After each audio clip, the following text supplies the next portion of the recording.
Hey everybody, welcome back to another episode of Sandbox Sessions, the Sandbox Sessions. Today we have Dr. Ian Ellis, owner of VoaFit, and also our resident physician for Recess RX. He's coming back again for another episode because he's got so much great stuff to offer. Again, I'm Evan, co-founder of Recess. I am Taylor, also co-founder of Recess. And I'm Rachel, all things operations here at Recess. Ian, it's great to have you back for a second time. Excited to be back. A lot's changed since the first time you were on. Absolutely. I know the big topic today, we're talking about testosterone, hormone replacement therapy. Yeah. And I know there's a lot that's changed. Why is testosterone the talk of 2025? So it's a really exciting time in the world of, I'd say, hormone optimization. You go back even a couple years before COVID. You really didn't have many options for that. You had to go into a low T clinic. You had to go into a doctor's office. You had to buy your shots. And the types of regimens that were available were extremely cookie cutter and really not optimal at all, especially for people that weren't necessarily pathologically low in testosterone, but just wanted to kind of optimize their hormones. That all changed with COVID because when COVID happened, the whole world shut down. Nobody could get into their low T clinics anymore, and so the laws had to change to allow people to access those things at home. And that has opened up a brave new world as far as optimizing your T in a way that's really ideal and not limited by the mechanics of going into a doctor's office once a week. And we'll talk about that in detail, just kind of what that means, how the regimens have changed. But suffice to say, the days of going into an office, getting your shot of T and going on your way are long gone, or at least they should be. A lot of people are still doing that, but we should move beyond that, and I'm really excited to talk about what we have available for that. And not only is it a hot topic of 2025, like you said, it's been something for years, and just after COVID, we've seen a lot of changes. What are some signs that your testosterone might be getting low? Is it all related to sex drive? Is it what else is going on there that might impact it? Yeah, it's a great question. So testosterone is a hugely important hormone. It's important for females and males, but especially for males. I mean, it is the hormone that drives the change from boy to a man. Okay, we all were a chubby preteen at some point, and hopefully most of us turned into a man where we grew facial hair, we developed increasing muscle mass, we got a lot stronger, we developed a sex drive. All of those things are driven by testosterone and maintained by testosterone. So as you age, on average, people's testosterone tends to go down. For all comers, that tends to start around 40. But in our current society, where people have a poor diet, they have poor exercise habits, they're under a lot of stress, there are a lot of pressures that actually drive that down sooner. And I would say that on average, the average age of men that I treat in Recess RX, it skews younger because it's a gym population. And, there are plenty of 20, 30, 40-year-olds with diagnosably low testosterone that had no idea. They just didn't feel great, didn't have the energy they used to have, had a little bit of a loss of pep in their daily step, trouble sleeping, trouble losing, a little bit of fat that they put on around the middle. All those things can be brought on by low testosterone, but there's not a big warning sign that's going to pop out and tell everyone or tell you that your T is low. And that's, for me at a young age, I didn't know where mine was. And you would like to think in your adolescence, 18 and into your 20s, that's like an optimal level or as good as you could potentially ever become. And how helpful is it? It's interesting hearing, some of our younger population, at least knowing now. I know, I didn't know at that age. And I just also working out at a young age and seeing guys that were older and so much larger.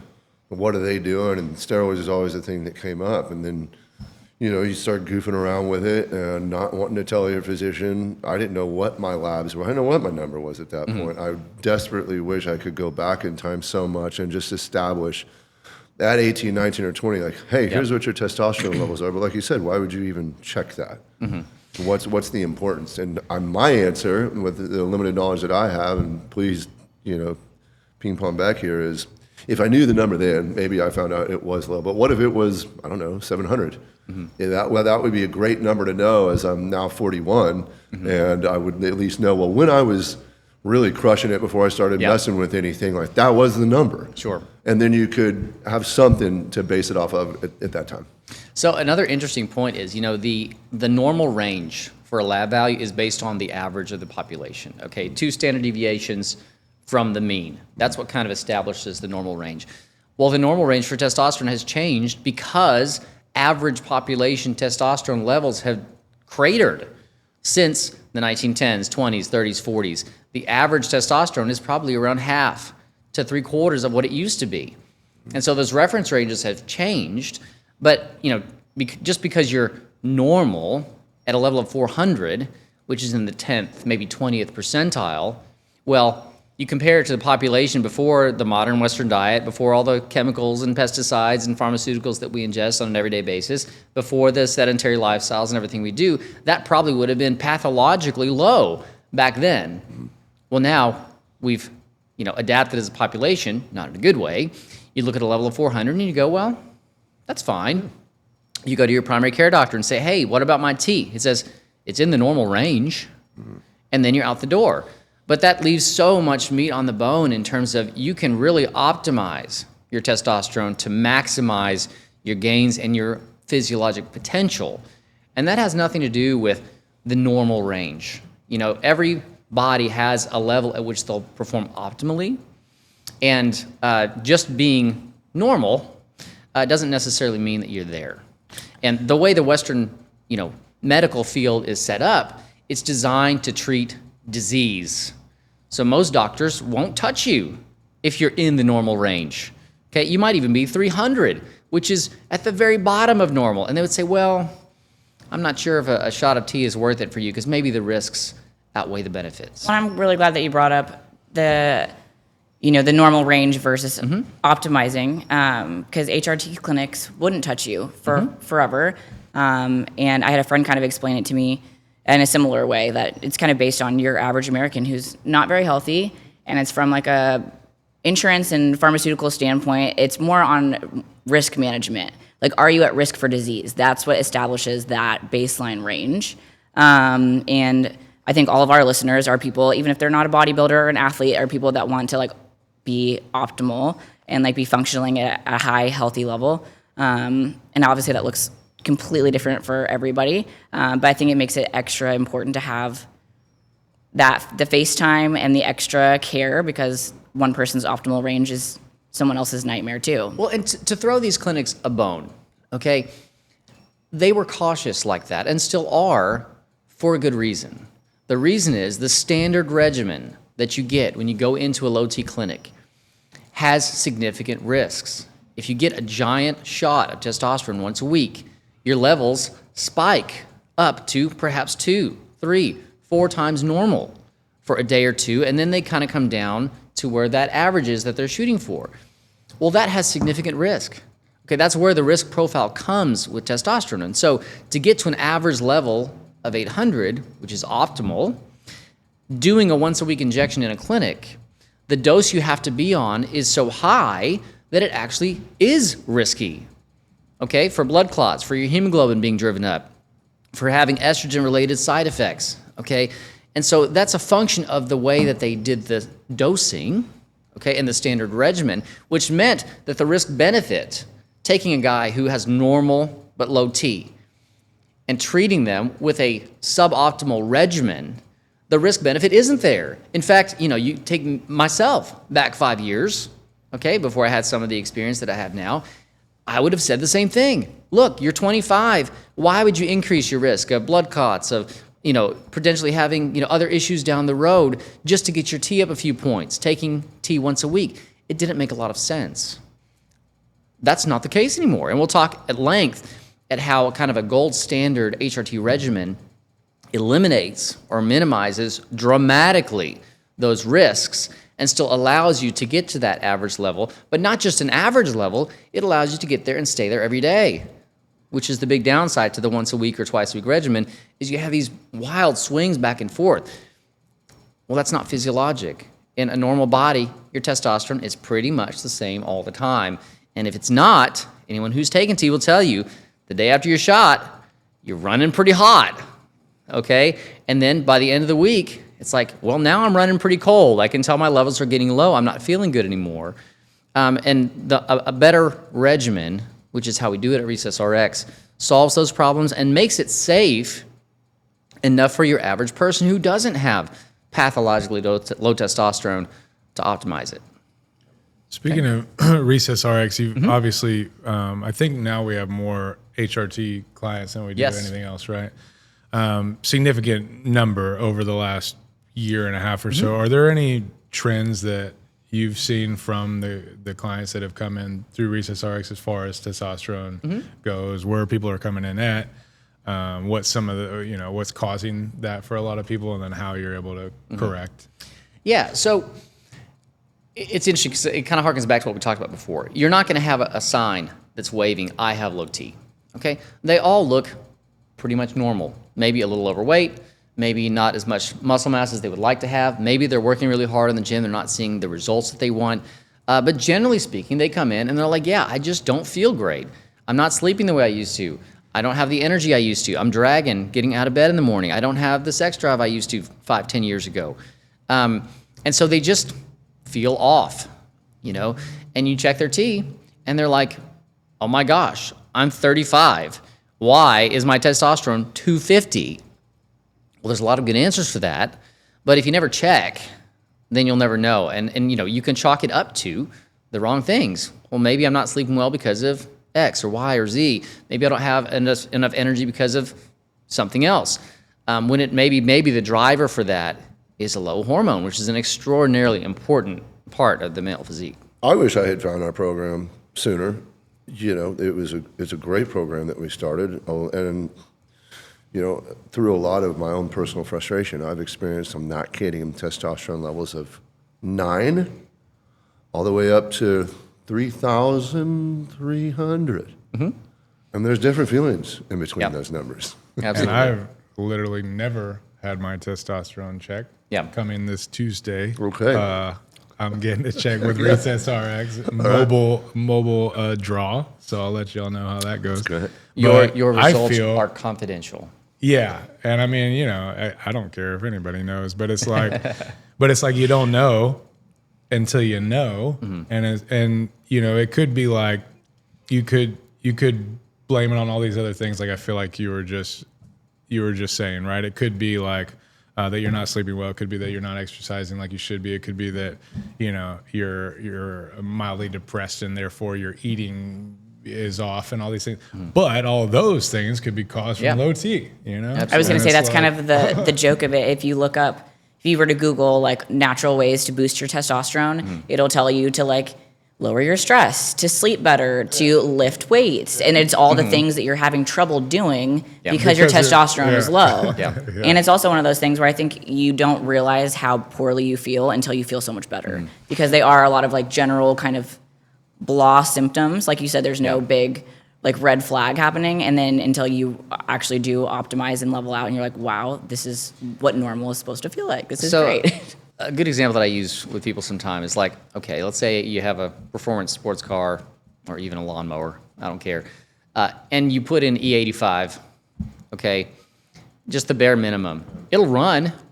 It might not even smoke, okay, but it's not going to be optimized for that particular vehicle. If you have a Porsche, the instructions say needs 93 or higher octane to run optimally. And our bodies are the same way. Like you can run on no testosterone. You'll just feel like garbage. And so when you take that, we're not saying you go and you replace the engine with something. We're not saying, hey, go out and abuse substances to basically shift, vehicles. Like go to nitrous. Right. Okay. We're just saying use the right gas so you can get the maximum out of how it's designed to run. And that's kind of the goal.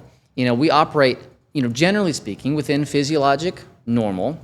But why would you ever, if you can safely get from low octane to high octane to maximize your performance in the gym, to maximize how you feel at minimal or no additional risk, then the answer is obvious. In the past, it wasn't so obvious because to get to that optimal level, you had to assume a lot of risk. And for me, I'm a healthy guy. I have a family. I'm very risk averse. Like my testosterone is 700. Okay. Well, that's pretty good. It's not like peak performance, but it's definitely high enough that I never would have gone on testosterone previously when it was the standard old school regimen. And now, because we have these new ways to do it, and we'll talk more in detail about what they are, the risk has been diminished to the point where it's like, well, why wouldn't I optimize my testosterone to maximize within safe limits, how I want to perform? Are there ways, to naturally increase your testosterone? What would you say? I mean, how do you do that naturally? Yeah. And is it just the irony where you're like, well, just get more sleep, reduce stress? I mean, what is it? Is there That's a anything? good question. Yeah, so most of the downward pressure on testosterone that our population has experienced is a result of the Western diet and lifestyle. Okay, we don't move around very much. We don't eat good, high-quality food. The food that we do eat has fewer vitamins, minerals, and nutrients than it used to. You take an apple from the 1920s, an apple from today, it has about half the amount of nutrition for a variety of reasons. A lot of the foods that we eat have chemicals, pesticides, microplastics, other things that basically mess with your hormonal pathways and put downward pressure on your testosterone, okay, and increase your estrogen, which is a really undesirable thing for males in particular, okay? So how can you naturally boost it? Well, it's getting as close as you can, within reason, to a pre-industrial lifestyle where you eat natural whole foods that you cook yourself or that someone prepared for you, where you get up and move around quite a bit during the day. You do resistance training that, within safe limits that, supports your anabolic potential. A lot of it is, avoiding additives, pesticides, plastics, all those kind of things. But the fact of the matter is, I don't want to be too pessimistic, that's really freaking hard to do. Yeah. Like, what are we going to do? Move to a deserted island where it's just like you and a meal prep kitchen, and that's it, and only glassware. I mean, I can't eat my backyard hen's eggs all the time. That would be able to be very boring. We don't all have backyard hens. No. And so, and when you try to do that, it's outrageously expensive. I mean, it's possible, but it's really difficult. It's expensive to feed those hens. Yeah. Other things that are easy to say, hard to do. Minimize your stress. I mean, come on. Yes, definitely. Okay, if you're in a place where you are on hyper alert and running at 6,000 RPMs every day, you need to make some changes in your life. It will help your hormonal profile. It will help your testosterone. Sleeping better. Absolutely. Easy to say, hard to do. What if you're a dad with young kids and you're helping out at home? Pretty rough to tell that guy, just sleep better. Yeah. Well, okay, that's great. So I treat a lot of physicians in my practice. They all work shifts. They all are up at night. They're on call 7 days in a row. They're eating hospital food, whatever's around. Sometimes they may not sleep for 48 hours, okay? And they're in the health profession, okay? So yeah, can you make a difference by eating natural whole foods, minimizing your stress, getting better sleep, having a good workout regimen? Absolutely. If you can do those things and you're not doing them, do them.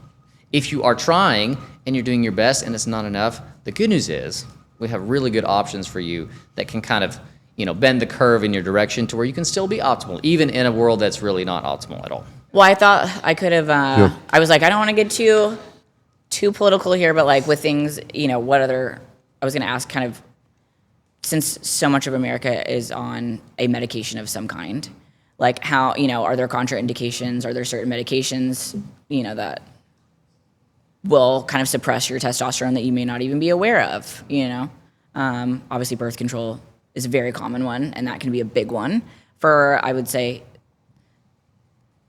the majority of the female population. That's probably a bigger testosterone suppressor than some of the other things. Like, I know adrenal suppression can be a thing, whether that's, you're on another medication or a steroid or an anabolic of some kind, and just kind of your thoughts on that and how, I don't know, I guess how to work around that or work with it if you can. The major drivers that are pushing the population down, particularly in the female space. One's not very sexy. It's obesity. Okay, fatty tissue is not metabolically inert. We used to think it was back in the good old days, but actually it's very hormonally active. It tends to increase your estrogen levels and it tends to decrease your testosterone levels in general. And so, not only does that result in hormonal imbalance, people that are very overweight or obese tend to be less fertile on average. They tend to have more hormonal issues on balance than people that are at a healthy weight. But losing that weight, okay, which of course is a part of what we do at Recess RX as well, can often balance your hormones on their own for a female. There's a phenomenon called Ozempic babies, which is all these females who have been told in the past they were infertile or couldn't have children, and they lost weight with the help of a medication they were never able to lose. All of a sudden, they're getting pregnant. And they were told by a physician, hey, you're never going to get pregnant. That's not a thing for you. But their hormones kind of rebalanced based on optimizing their body composition. Okay, that's also true for males. Okay, so if you are an obese male, a lot more of your testosterone will be converted into estrogen than it would otherwise. Well, high estrogen and low T is a recipe for the female physique, which is a beautiful thing. Doesn't look so good on men. Okay, as far as more weight around your middle, more weight around your thighs, just having less muscle mass relative to the amount of body fat you have. And so it's kind of a vicious cycle because once you get that way, it's harder to lose the weight, it's harder to gain muscle mass, and it's harder to push back against that tide of pressure. Okay, as far as medications, I don't know what the percentage is. It's a very high percentage of the population that is on hormonal birth control that explicitly jacks with your hormones and renders you infertile. That is kind of the point, okay? But it has a lot of undesirable effects that honestly aren't talked about a lot by physicians or understood by patients. Antidepressants, certain supplements, things that are very high in soy, those kind of things, those can all, again, increase your estrogen, decrease your testosterone, and get things out of balance to where it can be hard to recover. I myself was on it, and I've been off of it for over 10 years now. But I remember all of the side effects that I was experiencing, and people kind of looking at me like my body might be a little sensitive, or I was being a little crazy, or whatever. And now more and more, especially with like online coaching and nutrition, or competing. Any of that. One of the first questions your coach does ask you is like if you are taking hormonal birth control. Yeah. Because it does have so many effects on other things. And so now you're seeing more and more people go, I think, kind of like a non-hormonal route in order to improve their, body composition or overall health. Anyways. Well, and just to be clear, women can have low T as well. Okay, they just have a different range. The range doesn't even overlap. That's why men and women are so different. The normal range for a male is 300 to 900, give or take. The normal range for a female is 5 to 45. Is it 45? Is it? Oh, wow. Those are so far apart. But as a female, you can still be less than 5. You can be at the lower range of 5. And women still worry about putting on too much muscle. Sorry, I just had to say that. Just stop it and lift some weights. Yeah. Okay. But being optimized as a female, getting your testosterone to the higher range of normal can also have benefits. Okay. Females also can suffer from low drive, poor sleep, poor sex drive, low energy. And that also can be fixed in a way that is safe. I'm a case study for VoaFit, Recess RX myself. Mine was a 12, I think, when I did my first blood work panel, and I was shocked as someone that had, I would say, more than like your average female's amount of muscle tissue and stuff. How could I have low testosterone? That's insane. Yep. And I also, I knew some of the side effects, I guess, of having low testosterone, and I guess those apply to me. But another thing I don't think people talk about is all the cognitive benefits. Sure, there's putting on more tissue, being able to lose more weight, whether it's your sex drive or whatever, but there's also a lot of cognitive benefits also. Can you speak to those? Because those are the things I didn't know about. Half of the guys that come to me, their primary complaint is like brain fog. I'm just not sharp. I'm just not thinking as clearly as I used to. It takes me harder or longer in the morning to kind of get going, to kind of clear my mind, to be as dialed in at work, those kind of things. And, we are physical beings. Our thoughts and emotions in our minds are controlled by our physical state. And so if you're running on low octane gas, it makes perfect sense that you wouldn't be functioning at a high level. But the problem is most people don't know. And so, getting a lab panel done through us, super convenient, extremely cheap compared to going into walking in off the street to some other clinic. And you can have your numbers, get a free consultation with me, go through everything, and see if that's something that works for you. That's, the mobile phlebotomy part of it. I mean, for me, I've dragged my feet on getting labs, and it was simply because I didn't want to go get my labs. It was the errand behind it. And what we've recently done with Recess RX is really exciting in that it's like $85 to have that mobile phlebotomy service come to you, whether it's at your home or your office, which is huge. I mean, now we're really at the point where you can go from your thumbs to your doorstep from a meeting with you. It's almost as easy as shopping on Amazon all of a sudden for HRT. And we've got the lowest price on tests, that Quest offers nationwide. So let me just speak a little bit as to how that works. So first of all, just to be clear about what we offer. So there's two options to getting labs through us. We order the panel. Okay, a complete men's hormone panel is about $65. A complete women's hormone panel is about $85. You'd easily pay 2 to 3 times that at most other clinics. You put in the order, there's two options. You get an email with a code. You can walk into any Quest nationwide at your convenience and get your labs drawn, and the results get sent to me. Okay, so also review. what you're saying is for a men's hormone panel for $60, $70 and the mobile service, if you're like, I don't want to go anywhere, for around $140, $150, it's done. That's the thing is like you can go in, okay, and great. you're paying pennies on the dollar for labs, but if you're like me and I have a family and a career and other stuff going on, I don't want to take time in my afternoon, nor do I have an afternoon free. Right. Well, that's why we've rolled out a mobile phlebotomist where you pay an additional upcharge, which we don't make money on, by the way. It's at cost, okay, to bring that to you for as low as possible.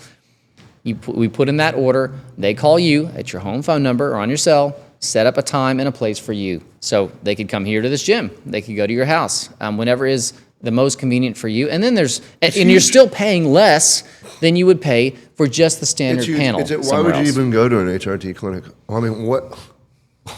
It makes no sense anymore. Why am I going to take the time to go to an HRT clinic to get my labs done, to wait, to take the time out of my day? Or even like in my primary care physician, like it's the way we are doing it, it makes, I don't know why people wouldn't do it at this point. Let's just walk you through how we do it and how it should be. Yep. You get online. You go to our website. You click book consultation. That automatically, in about 4 or 5 clicks, putting in your basic personal information, schedules an appointment with me via telemedicine. Okay? If you ordered labs, the requisition gets sent to you automatically. You can go in at your convenience. If you ordered the mobile phlebotomist, you get them done in your home, and everything results before you talk to me. We jump on Zoom. We go through your labs. We figure out how you can be best optimized and make the best routine for you. And you literally have never had to leave your house. All that information is at your fingertips and at a cost that is extremely competitive compared to any other place that I'm aware of. It's huge. And of course, all this requires, maybe I say all of this, I mean, there are going to be a lot of people out there that don't want to stick themselves. I do not want to poke myself with a syringe. Yep. I don't want to poke myself with a syringe 4 or 5 days, every 4 or 5, and I don't want to do it every day. For the people out there, the rise of, I would hear back in the day, and now it's enclomiphene, and people are like, hey, Taylor, what's the difference between clom and enclomiphene? I don't know. I mean, they sound similar. Maybe molecularly they're like a stem off. Can you sure. touch on enclomiphene? Full disclosure, the reason I never had my testosterone checked was because, in fear that it would be low and that I would be stuck injecting myself for the rest of my life, right? No pun intended. That was always what was in my head was every time I want to go on vacation somewhere, I got to think about my bringing my testosterone and my needles and all this shit. And I just I wanted no part of it. I was like, I'd just rather not know, what we're about to talk about is the most exciting thing in the whole wide world. It's the whole reason I agree. I finally jumped on the Recess RX bandwagon, and I'm super excited to know more about it, and potentially even use this medicine that we're talking about. So perfect segue. Great. Excellent work. Good. It's almost like you're reading from a script. That's so weird how it works. So let's talk about standard HRT. and how we can move well beyond that into something that is so much better. Okay, standard HRT, like I said, you go into clinic once or twice a week, usually once a week, you get a big shot of testosterone. What does that do? Well, if you think about how testosterone is made, this is really important to understand. It's in a cycle. Your brain tells your testicles, if you're a male, to make testosterone. It sends signals, okay? Your testicles have to receive those signals and do the job, make the testosterone, okay? Then that testosterone is floating around your bloodstream, it's doing its good work, and your brain senses the testosterone that's there and goes, hey, maybe that's enough. Let's stop sending so many signals. Let's shut down the production line because we have plenty already, okay? So it goes around and around, and you establish an equilibrium where you have your average amount. It's telling your body to make a certain amount, and your body senses that amount and says, I think that's enough, okay? The problem is it doesn't always work out because that average level that you are either able to produce or that your body is telling you to produce may be too low, okay? So how do you fix testosterone? 5 years ago, you went and you injected a bunch of testosterone from outside. So you flood that system with extra testosterone. Again, I mentioned before, maybe 2, 3, 4 times normal for that first day after your big shot. Where your body goes, what the hell? Where did all this come from? Okay, and it runs back to your brain and says, hey, stop the presses, shut down production, there's plenty here, okay? And your LH and FSH, those are the signaling hormones that tell your testicles to do that good work, basically shut down. They walk off the job site. Okay? LH and FSH, so that's the luteinizing hormone? Yeah, luteinizing hormone. The follicular and follicle stimulating stimulating hormone. Exactly. Okay. And those are the What are messengers those? Yeah. What are those? that Yeah. tell your testicles to make testosterone. Okay? If you take a big shot of T and you take nothing else, those levels will drop to 0, undetectable. Okay? The production line is offline. Okay? There's nobody home, the doors are locked. Okay? Well, what happens if you miss a shot? To your point, the workers are at home. So your body uses up the testosterone that's available, and if you don't put in that next shot in time, you'll crash. You'll go below normal. You may go to near 0. What was the number that you said before? 9. 9. Okay? Well, that feels really bad. It did. Okay? So taking that standard HRT routine is actually not great at all because you become dependent on weekly injections. You've shut down your natural production to where if you miss a shot, you're in real trouble, okay? And also, you're getting these big swings back and forth where you have high levels that cause side effects or low levels where you feel really crummy, okay? But remember, we have a cycle here. What we did initially was we took a bunch of testosterone from outside and we dumped it into the system, okay, with the effect I just described. Well, what if, instead of bringing outside help, you can actually get the workers you already have to do better work and to be more efficient and to tip that balance into increasing your natural production as opposed to replacing it from outside, okay? It's like instead of going offshore, okay, well, let's, build and buy American, okay? But the good thing is we actually have a tool to do that. It's called enclomiphene, okay? Enclomiphene is an oral medicine. It's not an injection, okay? And what enclomiphene does is called a SERM, Selective Estrogen Receptor Modulator. Okay, estrogen actually is the molecule that plugs back into your brain and says, hey, we have enough, shut things down. Which is why if your estrogen is too high, it depresses your testosterone. Okay, well, enclomiphene interrupts that feedback and it keeps the estrogen from getting to those receptors as efficiently. And so you don't have as strong a signal to shut down production. Okay, what that does is, if you're not telling it to shut down, you build up more and more of the precursors, of the signals that tell your testicles to make testosterone. And so you increase your testosterone because that natural production increases, because nobody's telling it to shut down. Okay, to what degree of effect? Okay, the average person who takes enclomiphene, again, not an injection, an oral capsule or tablet, somewhere between 2 and 6 times a week. Average person can expect a 200 to 300 point bump in their T, okay? That takes you from 300, which is awful, to 600, which is very average to good. It takes you from 600 to 900, which is optimal. If you're already at 900, it can actually tip you over into 1100, 1200, which is where I would say is the sweetest spot for balancing risk and performance. Okay, that's just an oral capsule or tablet. Once taking it between 2 and 6 times a week. Occasionally, actually very frequently, you'll have someone who's very responsive. I have a patient, he came to me with a testosterone of 600. A low T center would never have touched him. Okay, he's in his 20s. He wants to stay fertile. His testosterone is middling. He just doesn't feel that great and wants to be better. He's in his 20s. Yeah. Okay. They would have kicked him out the door. Okay? They probably wouldn't have even taken his information once they saw, how young he was and sent him on his way. Okay?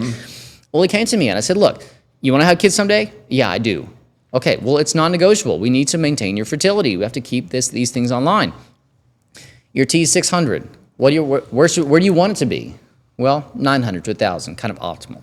It's like, okay, well, I put him on a starter dose of enclomiphene, okay, not an injection. We got his labs checked a month later, and his T went from 600 to greater than 1,500 just on an oral capsule. That's nuts. It's great. Okay. I couldn't believe it. I mean, I called him up and said, okay, wow, you are the world's most responsive person to enclomiphene. And we cut his dose in half. And now he's only taking it, a small dose twice a week.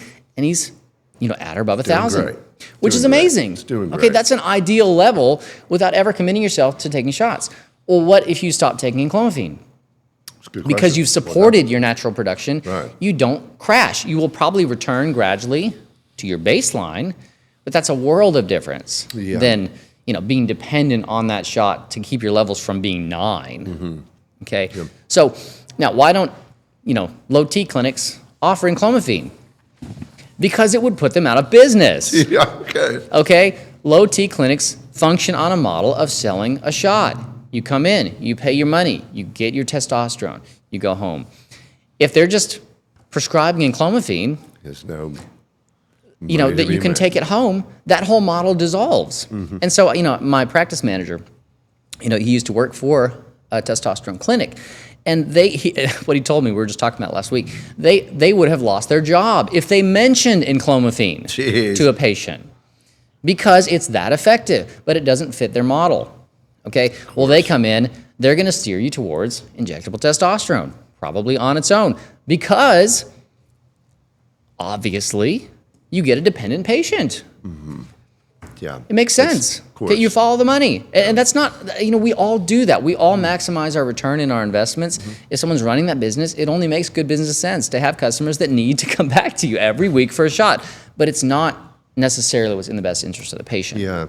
Okay, Absolutely. and again, not to be too hard on them, they couldn't do it any other way before COVID. Okay. But now, there's no excuse. You can get these medicines delivered to your door. We can get testosterone delivered to your door. It can be managed via telemedicine, which was not legally allowed before COVID. And so that world is changing. And I got to let's talk. We talked a lot about testosterone. I'd also like to talk about nandrolone. I just had that delivered to my door yesterday on a refill. I do a half a cc of testosterone, a half a cc of nandrolone every 5 days. It's been great. What's the difference between nandrolone and test? Yeah, good question. So nandrolone is what we call a true anabolic. Okay, testosterone is a steroid, by the way. That's just a description of how the molecule is made. Okay, so the word steroid has nothing pejorative to it. It's just how something transmits information within the body. Okay, prednisone is a steroid. Okay, it's a different type of steroid. All right, but the word steroid, kind of has a negative connotation, but it doesn't necessarily have to. Okay, testosterone is a steroid. Nandrolone is a slightly chemically altered version of testosterone that makes it bind with more affinity to muscle tissue than to reproductive tissue. Okay, if you take nandrolone on its own without a base of something to support your testosterone, that causes quite a few wonky effects because it depresses your natural testosterone production in a similar way as testosterone does. But because it doesn't bind with the same affinity, you kind of can get off. It can have some unintended side effects. But if you take it with the testosterone base, you're basically saying, here's a little extra T that's altered in a way to bind preferentially to muscle tissue to stimulate more growth than you would otherwise. Okay. Now, is it an anabolic steroid? Absolutely, it is. Okay. Does it have legitimate medical use? Absolutely, yes, it does. Okay, it was developed. They give it and to women. Well, they give it to a lot of people, for burn victims, other people that have really, catabolic needs. It was developed to support that and to prevent muscle loss. Okay, well, you take a bodybuilder who takes 10 times the normal dose, and it's really, really hard on your body, just like any medicine. If you take 10 times the normal dose, okay, if you take it in the right amount at a level that's safe, where you monitor your labs and you have the support of a testosterone base that's appropriately dosed, it can be, a real benefit in terms of adding that, shape, the amount of lean mass, the decrease in body fat percentage, all those things can be supported by that and can be done safely. And so, I've adapted my own mind to this significarly because, I was a child of the 80s with the steroid era in baseball. Same. And, just... And that even kind of frustrates me. Even the whole Lance Armstrong thing. I mean, I could go on a tangent, but personally, all I think he did was level the playing field. Well, we were brought up in an era where it was a dirty word. Yeah. Okay, and it should have been because these people weren't taking it under supervision, they weren't doing it safely, and in most cases were overdosing. And Okay? I'm sure it wasn't pharmaceutical grade either. Well, who knows where If they're you were getting even it from? getting that. And there's that. Yeah. Okay, so I think when we're shifting from this model of only treat if there's disease, and optimize via underground methods where you're not under supervision and taking a whole bunch extra of stuff that you shouldn't take. Okay, there's a beautiful middle ground to be had to where you have this menu of things that can be useful, that do have a safe range and regimen depending on how you take them, that can be used to optimize your physique. And so I don't have a problem with anabolic steroids as a class. I have a real problem with anabolic steroids that are abused, that are taken in too high of doses, that are toxic on your liver, that make your heart grow out of proportion to the rest of your body and make you keel over dead at 50. Okay? The good news is you don't have to commit to that to get results at an appropriate safe dose. Okay? And what do you see? I mean, with the use of nandrolone and how it helps prevent muscle wasting and increases your nitrogen retention levels over time. I mean, I'm just curious. The later someone takes it in life with osteoporosis and as they decline, perhaps it helps with extra muscle tissue or maintaining the tissue that you have from a longevity standpoint. Is that a thing? Can you speak towards that? Yes, that's a good question. So, in general, as people age, particularly once they cross 40, they tend to lose muscle mass on average. They tend to gain fatty tissue on average and tend to become less functional on average. Okay? You have your average 60-year-old. I guarantee you, they're probably not lifting what they did at 35, okay? Because their testosterone levels are decreasing over time, because their HGH levels are decreasing over time, because they're getting less and less active as they get more and more busy and stressed as you age, okay? Medications like nandrolone, like testosterone, like those kind of things can really push back against that natural decline and keep you at an optimal level for much, much longer. I mean, physiologically, there's no reason why you can't be extremely fit and functional into your 70s and 80s. Right. Okay. Right. That's the plan. Most people, they say, well, I'm 60. I guess that's the end. Right. Okay. Well, that doesn't have to be that way. You can live a lot longer, and people are living longer than they used to. And you can keep your function for longer as long as you do it safely. And that's the thing, which I preach with these interventions. There's a safe way and an unsafe way. Okay. It's just a tool. If you apply the tool appropriately, you're going to help. If you apply the tool inappropriately, you can really hurt yourself. And so that's where, a doctor's supervision, having your lab panels checked on a regular basis, and doing it from sources that are reputable, where you know where you're getting it from, where there's third-party testing, where it is what they say it is, is absolutely critical. I mean, I had a guy the other day, he said, well, I'm on a peptide. I said, well, cool, which one? He says, I don't know. And I said, well, where did you get it from? He's like, oh, it's my buddy told me to take it. I said, well, where did he get it from? I'm not sure. Of course. Yeah. Okay, so you're injecting a substance in your body every day that you don't know what it is or even where it came from. Okay, well, that's crazy. Okay, if you're going to take something that helps, that has a legitimate use, that actually works, take the right amount. Take it from a source that it actually is what they say it is. Take it under supervision from someone who knows to manage it. And then you can do those things safely. Yeah. Okay? Would you consider nandrolone and testosterone then to be kind of a dynamic duo? whether you are male or female? Yeah, they're a great combo. Okay, nandrolone just moves the needle in terms of the anabolic potential. Okay, it works more in the muscle tissue than it does in the reproductive tissues, which is a good thing because most guys that are in their 30s and 40s are not taking testosterone to work on their reproductive tissues. It's because they want to look better in the gym. Okay, as long as you take it safely, it has a legitimate medical use for that. Particularly, let's say you're in a catabolic state. I'm actively losing body fat. I'm in a calorie deficit. Okay, whether it's anyone that's training for a bodybuilding show or someone who's just trying to lose weight to feel better. Okay, all of those things potentially result in muscle loss. Okay, so let's say you're on a GLP-1 medication like semaglutide or tirzepatide that suppresses your appetite significantly. Well, you're at risk for muscle loss from that intervention as well. Okay, well, if I have someone who's at risk for that and I check their labs and their testosterone is low, and I can increase that safely, give them a little bit of support to prevent muscle loss on the way down, that's a huge benefit because then you get to your goal weight and you haven't lost the 5, 10, 15 pounds of muscle along the way, and you actually are improving your body composition. This inevitably, I think as time goes on, you talk about optimization and performance, it definitely bleeds into athletes. It's bled into them before, and in a really negative way. In the UFC, it's allowed. I can't recall the range that one of those athletes can go into the ring, but they're checking a number. I mean, so you got the MLB, the NFL.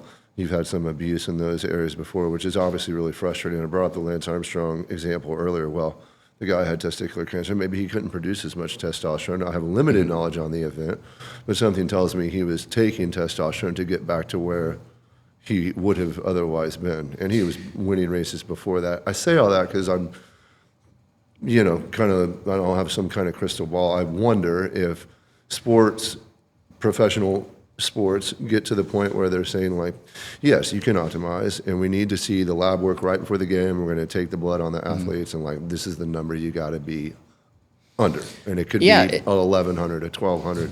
And what's wrong with that? I'd personally say nothing is wrong with that. Of course, you find the guy that's double that, well, then there's something wrong with that. And I think, I personally, I think kind of see it going there. More testing for those, because why wouldn't they want to do the same thing?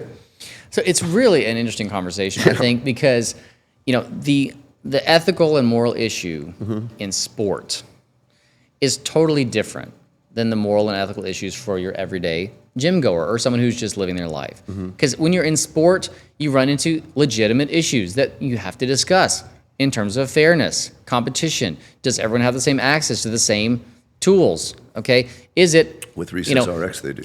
Fair enough.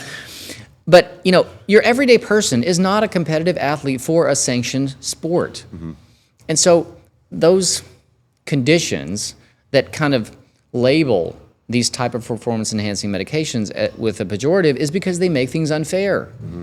I mean, that's true, okay? But if you're not competing in a sanctioned event where it matters, I don't really care if it's fair that I get to an optimal physique. Because it's, certainly helps myself, helps my family, helps, everything in my life for me to be performing at an optimal level. And so, those considerations, like the governing bodies of sport have to make those decisions. It is a very slippery slope because how do you define what they can take and what, amounts? Can you test for all these things? The answer is no. And so their knee-jerk reaction, which is reasonable, I think, is to say, no, we just can't have any of that, okay? Because we can't control all the variables, which is certainly true. None of us here play a sport that is sanctioned under a governing body. And so those moral and ethical concerns, which are real and valid, don't have to apply to you or me. I'm not competing against someone across the room. I'm trying to live as long as I can with as functional a lifespan as I can, and to prevent aging and age-related decline. I mean, that seems worthwhile to me. Yeah, we've talked about testosterone, we talked about nandrolone, we talked about enclomiphene. Anyone that's experienced in all that stuff would also say, well, what about HCG? And anyone that doesn't know anything about HCG should know. It's been around a long time, I think, since the 80s. Yeah. Human chorionic gonadotropin, I believe. That is it. And HCG. It's actually also used in different doses. I think originally it was a restrictive weight loss drug, I believe. The thought was that you would take it and it would eat a bunch of fat the first day, and then based on that, you reduce have a caloric restricted diet after that, and ongoing low doses of HCG and the hormone related world that will help your natural testosterone production. I've also heard it helps increase fertility in men. So let's define what HCG is. Okay, HCG is a naturally occurring hormone in both men in small amounts and women in large amounts. It's the pregnancy hormone. When you're pregnant and you get your levels checked for your pregnancy, you're checking your HCG level. It's the same hormone. Okay, in males, HCG is an analog. It's basically a slightly different version of LH, of luteinizing hormone. Okay. So what did we say before that LH does? LH is one of the signaling molecules from the brain to your testicles to wake up and get the job done. Okay.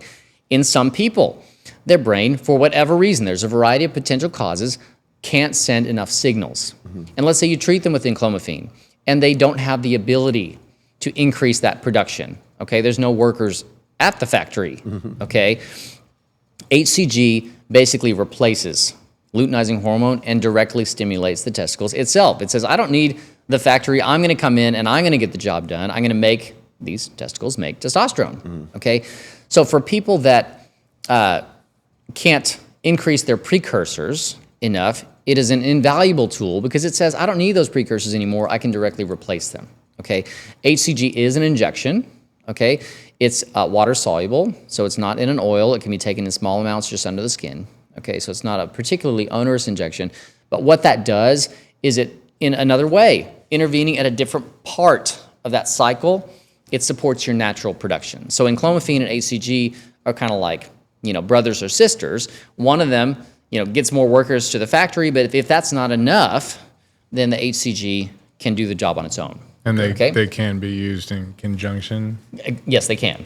Okay. Now, typically speaking, the only reason you would need to take both is if you are really wanting to maintain maximum fertility. Okay. We just said that HCG is only an analog of LH. Okay. FSH has its own job to do that is related to fertility, to sperm production, to sperm counts, sperm quality, all that kind of stuff. And so enclomiphene helps support both because it makes all the precursors go up, and LH only supports the one. So let's say you're on testosterone and you have that external pressure that's pushing down on your T. If you're a male who doesn't need to worry about fertility, then HCG is enough, okay? Or enclomiphene on its own may be enough, okay? If you're someone who is really concerned about fertility, you probably need both, okay, to support your natural fertility along the way, okay? Enclomiphene may be enough on its own for most people, okay? But some people just can't make enough workers at the factory. They run out of precursors, and that's where HCG can kind of fill the gap, okay? The other thing, getting into the nitty gritty here, when people are on high doses of testosterone, if the factory shuts down, their testicles atrophy, okay? Nobody's home. There's dust and cobwebs everywhere, okay? This stuff doesn't need to be used anymore. And an ironclad rule in the body is if you don't use it, you lose it, okay? So then you get testicular atrophy, which cosmetically is somewhat important, but also to restart that factory, if you go, look, actually, maybe I want to, reignite my fertility, it's actually really difficult. And so what HCG does is it specifically supports the testes to make sure they don't atrophy, to make sure they're still ready to go. So it's a really helpful adjunct. You can use it on your own, okay? If, your LH and FSH just aren't, functioning at capacity, you can just take HCG, and that will get you kind of that same 200 to 300 point bump on average. What we do at Recess RX is actually look at your labs, figure out where the problem is. Is it a problem of production? Is it a problem of the testes themselves? Okay, and figure out where in that cycle we need to intervene to have the best outcome. Does Recess RX ever get to the space where, a male is having a fertility problem, him and his spouse can't get pregnant, you look at it and you go, like, the LSH and FSH hormones are off. Let's prescribe really high levels of HCG right now and then see what happens. Do you have a higher sperm count at that point? You forget about all the testosterone and all that and say, like, hey, can we help you get pregnant with your spouse? Yeah, so HCG was originally developed as a fertility drug. Right. It had these off-label uses for fat burning and different things that people have experimented with, but really it was intended for people whose brains stopped making enough precursors to tell their testicles to get to work. Okay. And so a lot of those people didn't have adequate sperm counts, didn't have, adequate fertility. It was developed as a way to improve that. Okay. Now, I'm not a fertility doctor. Right. Okay. Don't come to me and say, hey, my wife and I have been trying to conceive. That's my primary problem. Okay. But, a lot of people don't go on testosterone because they're concerned about it harming their fertility, which is an extremely legitimate concern. Because if you do the standard protocol, chances are you're going to depress that drastically. Okay.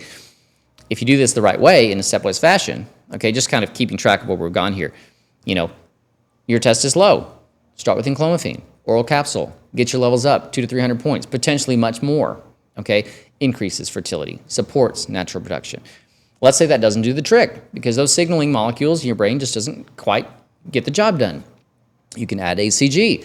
That also supports natural production. It replaces luteinizing hormone and, basically forces the issue, okay, to create more testosterone. Still have not taken testosterone. In fact, I would say that 90+% of my, low T patients never actually make it all the way up the ladder to have to inject testosterone, which is an amazing thing. Do you know of anyone that's been able on testosterone to get anyone pregnant? I do. I've heard of such things. Really? So no, it That's can. great. It can happen. So it can happen. It can still happen. But statistically, it's much less likely. If you are on high dose testosterone and your LH and FSH are at 0, okay, those are the molecules that keep your testicles alive, and your testicles turns out really important to make babies. Yeah. So, if you don't support that, then you'll get into trouble. Now you can wake it back up, but it's hard to do. You have to take really high doses of HCG and enclomiphene for a long period of time to kind of restart the gears going. Okay. Now, we're kind of starting to work out this kind of gold standard regimen. The old school regimen, a big shot of tea once a week, awful idea, lots of side effects, whipsawing back and forth, shutting down your natural production, harming your fertility, and having a totally unacceptable risk profile for a young, healthy person who just wants to go from 400 to 900. Okay. Where are we now? Start with enclomiphene, oral capsule or tablet. You can probably get your T optimized just from that. You're not committed to shots. You have, if anything, improved your fertility. Great. You check your repeat labs. Let's say it didn't do the trick. You still don't need to take testosterone. We have another option, which is HCG, to force the issue, to squeeze every last drop. Oh, geez. It's fine. Out of your testicles. Right. Okay. In order to maximize your natural potential. Okay. If that's not enough, you don't just throw that stuff away. You keep those things on board and you add just enough testosterone to get you across the finish line. Because most people, I would say almost 100% of people, can get to within the normal range or close to optimal without injecting T. Okay. But if you're like, hey, I actually want to be at 1100. I want to be there every day. I want to feel great. I want to maximize my anabolic potential.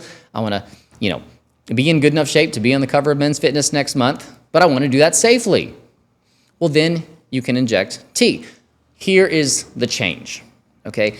With the way clinics are set up, nobody can go into a doctor's office more than once a week or twice a week. Imagine how inconvenient that is. Yeah. What an enormous commitment, okay? So their only option was to come up with a protocol that was once a week. What else could they do? Right. You can't tell someone to drive to a doctor's office every day. But it's immediately obvious that's not physiological because in normal physiology, your testosterone is the same every day, or at least very close, okay? So how should you inject testosterone? Assuming that we've supported your natural production and we're keeping things running, but we just need a little extra, okay? Well, the answer to that is daily testosterone microdosing. Okay. And that's, one thing that you and I are talking about for myself. I'm considering it right now. I'm doing it 4 or 5 days a week currently. And so basically, you take the total amount of testosterone you'd inject at one time, you split it up evenly into the number of days in a week, and you take a very small amount every day. And that reproduces your natural physiology, which is you wake up, your testicles secrete some testosterone, if you're a male, and you go on with your day. Well, the beauty of it is, if you're taking a big, giant cc or milliliter of testosterone once a week, that's a lot of medicine. Okay, where do you have to inject that?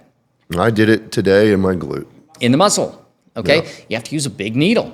You have to use a long needle. It has to go deep into muscle, which hurts. You have to inject it into a muscle where you have risk of deep space infections and abscesses and other things. Okay, well, that's not ideal.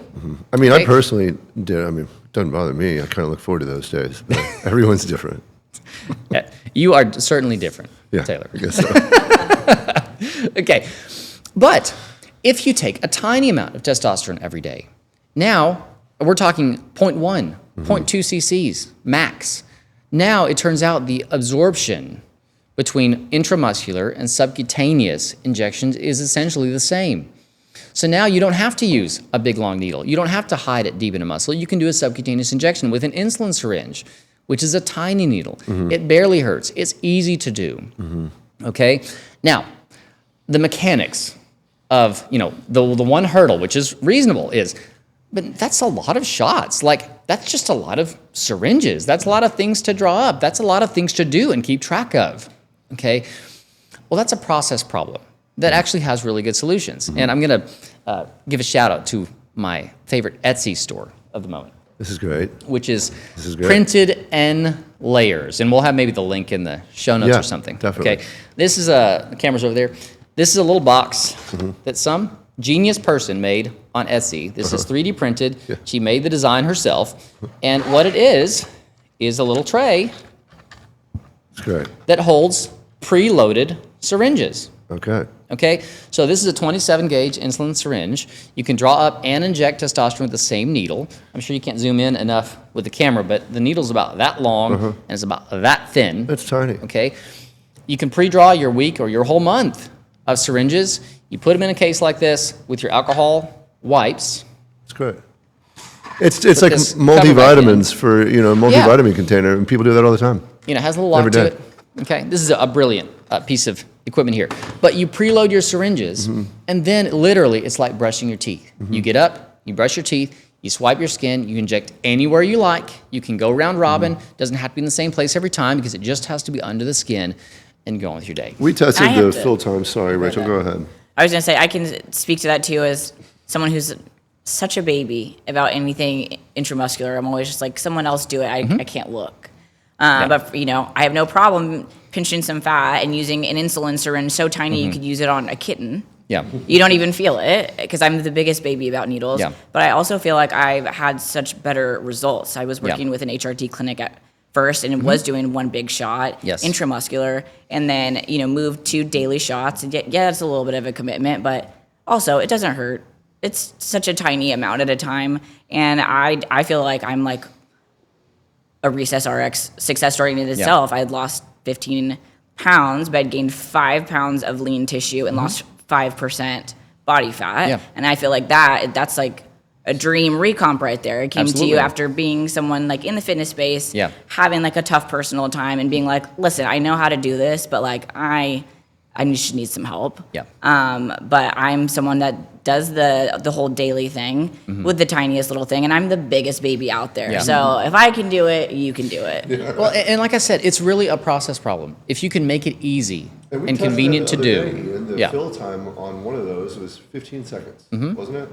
Was Yeah, so about it'll what take we you probably prescribed 2-3 minutes to prep your whole month. The whole month. Okay, Yeah. you have 2 of these cases to go. You Yeah. put it in a place that's convenient. You wake up, you swipe your skin, you inject your tea, and you go on with your day. Process. And then you have what you get in return: consistent, optimized testosterone levels every single day. You can feel great every day. You're not running too hot or too cold. You're not running the risk of those big giant multiples of normal days on the standard And regimen. then imagine what your efforts, or how your efforts are duplicated in the gym. Yeah. What you're already doing every day. And So these don't need to be intermuscular. correct. Like it has been in the past. That's correct.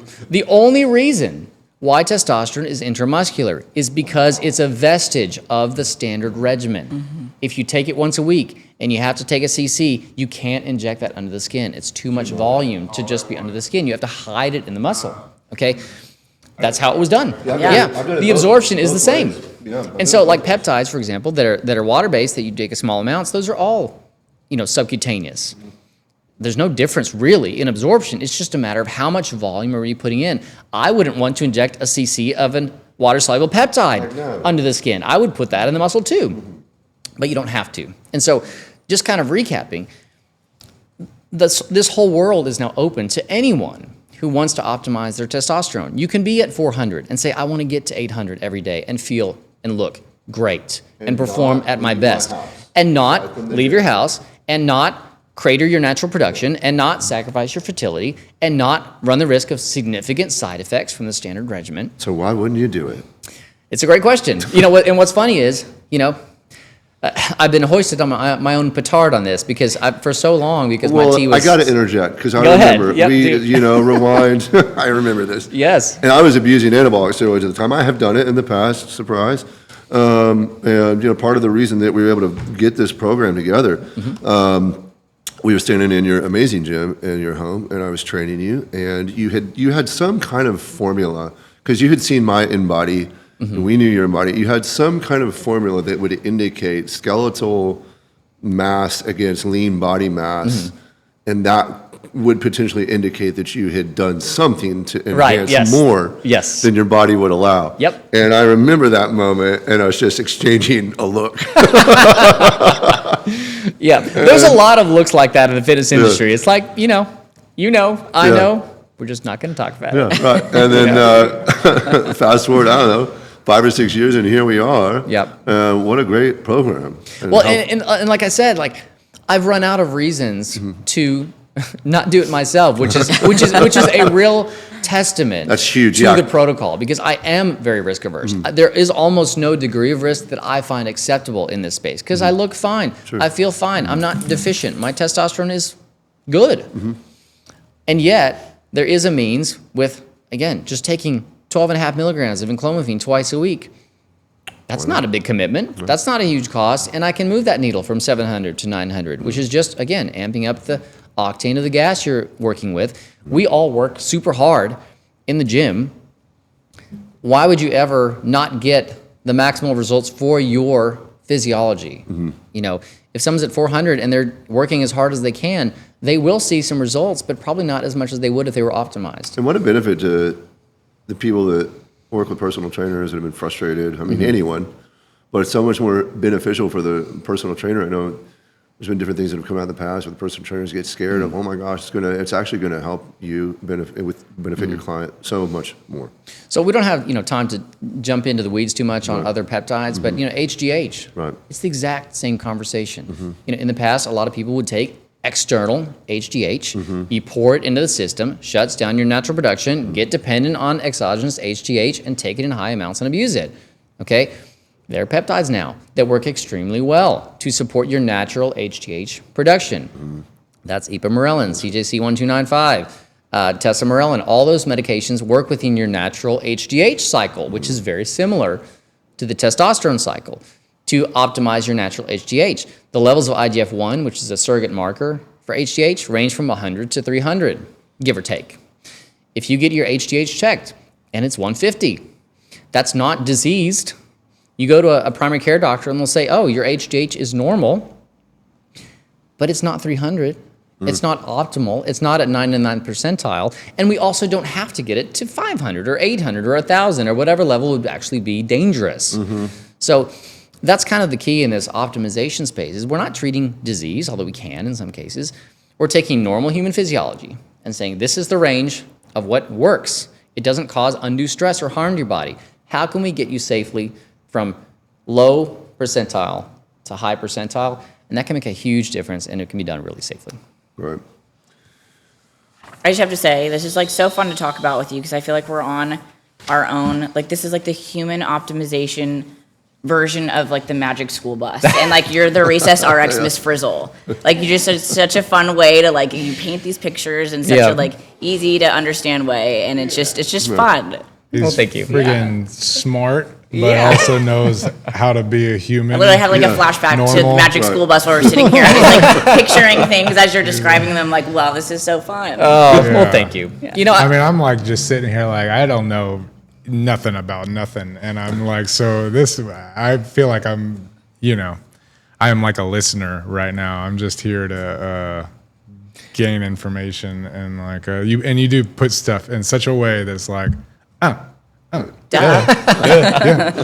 Well, human physiology is very complex.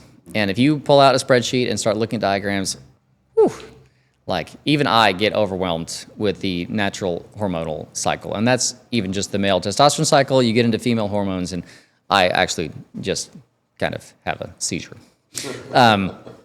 But it's fun to talk about because this whole new world is really brand new, okay? 5 years ago, none of this was possible or available or readily able to be accessed, okay?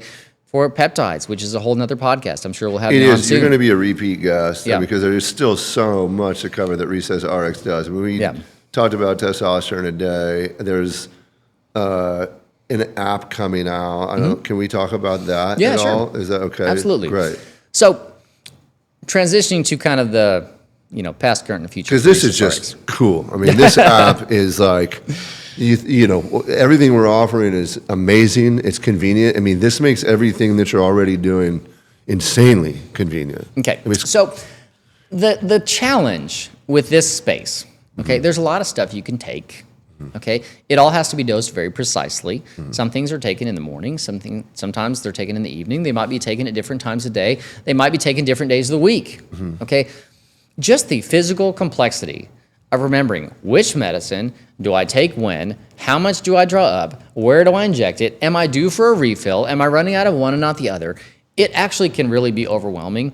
And even on the provider side, keeping up on patients. Are you out of your meds? Are you running low on this particular one? Making sure we get refills in time, and making sure you take the right doses at the right days is really difficult. God forbid you Okay. miss a shot. Oh my gosh, yeah.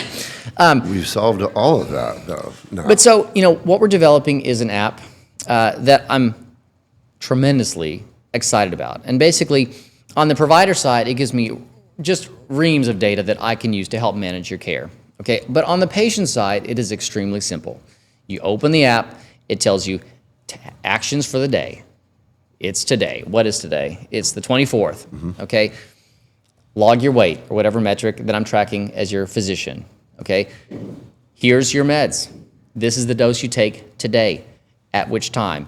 Did you log your dose or not? Okay, you can log them individually, or you can say, for these power users that do the same thing and do it right every day, slide it over, log all at once. It takes you about 3 seconds just to keep track. What does it do on my end? Okay, for you, it's really simple. I wake up, I know what to take, I know when to take it. If I don't take it, it'll send me an alert. Okay, let me know, hey, you missed your dose of semaglutide today. Okay, your levels are low. You should take it. Okay, if you log it, great. It checks it off, it keeps track of all those things.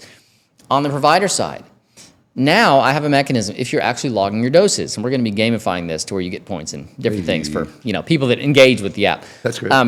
But then it automatically subtracts doses as you take them. So I have a real-time counter as the provider for how much medicine do you have left.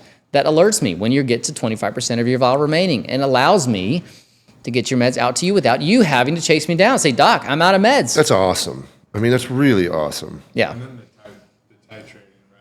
For that Yeah. dose. Yeah, and so, for specific medications, some are set it and forget it. You just take it a certain day, okay, a certain time, a certain dose, and you go. Some medicines are not that way.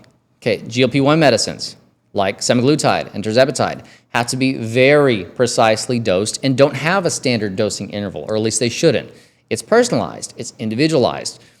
Well, the app, instead of you just taking the same amount each week, okay, on my end, I can assign the correct dose based on your progress, and you don't even know the difference. You wake up, you open your app, it says, this is the dose to take today. That dose may be changing from week to week based on the medical care, but that isn't something you now have to worry about. And we can titrate that to the precise effect that you want in a way that's really convenient for the patient, because you guys don't want to juggle complicated dosing regimens. And the fact of the matter is, I don't either. Okay, so we can use technology to calculate levels, to establish what the level is that you should be at, and to automatically adjust. If you miss a dose, automatically adjust your next dose in the app by the precise amount to get you back to the right level. Okay, let's say you're on testosterone and you're doing daily microdosing, and hey, I'm traveling for 5 days and I don't want to take my meds with me. Well, how much should I take the day before I travel to keep my levels reasonably stable throughout my trip? Well, this app will calculate that for you. You can put in your trip dates, you can put in the dates that you don't have access to your medication, and it will automatically tell you how much to take of all of your medications to keep a stable level on that trip. It's incredible. Yeah, That's it really incredible. is gonna be a game changer. It's incredible. For patients because there are just process problems with taking medications that are complicated that just makes it really difficult to keep up with. And the idea anyway, is to solve all those problems for the patient to be where you wake up, you open the app, you see what to take, you check it off as you take it, and you go on with your day. I love that. Do you have like a roadmap estimation on this? Yeah, so we have a developer team that we're working with. They just demoed their first beta test for me a couple days ago, which is very exciting. We're kind of in that feedback beta testing process. They predict that we'll have a beta version for like friends, family, and recess members to try by the end of the month. That's great. Okay. The end of next month. Okay. So the end of August. Okay. And then hopefully, depending on how the beta testing process goes, my goal is for this to be live in like September or October. It's incredible. Yeah. I'm really Very excited to about get that. to use it myself. That's be a huge accomplishment. Yep. Yeah. Well, that's how you know you're doing something worthwhile is when you personally can't wait for it to be done so that you can actually use it. Because I feel that same pain myself. Juggling meds, juggling injections, forgetting to take it, not remembering which day I didn't take it or how much I need to take to catch up. You know, it's hard to do, even for me. Great to be here again. It's great to have you. Love you guys. Can't Good wait to be for the here. next Lots time. of fun stuff to talk about. Yeah. Just for people out there that may be discovering this for the first time, accessing our services, what we provide, couldn't be simpler. You go to recessrx.com. There's a big giant button right on the splash screen that says schedule consultation. You click on that. It's about 3 or 4 clicks, basic personal information to set up your initial appointment with me. You can select labs at the time of scheduling the consult. Okay, so if you want a men's hormone panel, you just select that, pay for that up front, and then you're sent the requisition. Or if you choose, we can do that home draw. Okay, once everything's back, or if you don't have labs, whenever the appointed time is, we jump on Zoom. You have a whole hour with me, no distractions, go through all of your blood work, go through your past medical history, kind of what your goals are, talk through the services we offer, and with absolutely no pressure, no commitment, just go through and I give my recommendation on what is the best regimen for you. Okay, it may not be testosterone, it may be something else completely. Okay, so my job is to personalize your care, to figure out what is the issue with you, what is the problem we're trying to solve, and what's the best, lowest risk, and most effective way to solve that. All quite Okay? literally about as easy as ordering something on Amazon. Absolutely. Okay. The goal really is for it to be as frictionless as humanly possible. Okay, because we're all busy. None of us have the time. When's the last time I went to the doctor's office? Sure. Okay. I can't remember. Okay, because it's just pretty inconvenient. So that's how we do it. You go to recessrx.com, click schedule consultation, go through the process, and then everything from there runs automatically. Okay. That's great. Okay. Awesome. Thanks again Thanks, for Ian. joining us. Thanks, you man. guys. It was great to have you. It's a Ian. pleasure every time. You guys can follow us now on Instagram at the Sandbox Sessions, and also everywhere where you find your podcasts. Thanks for listening. We'll see ya. All right, until next time.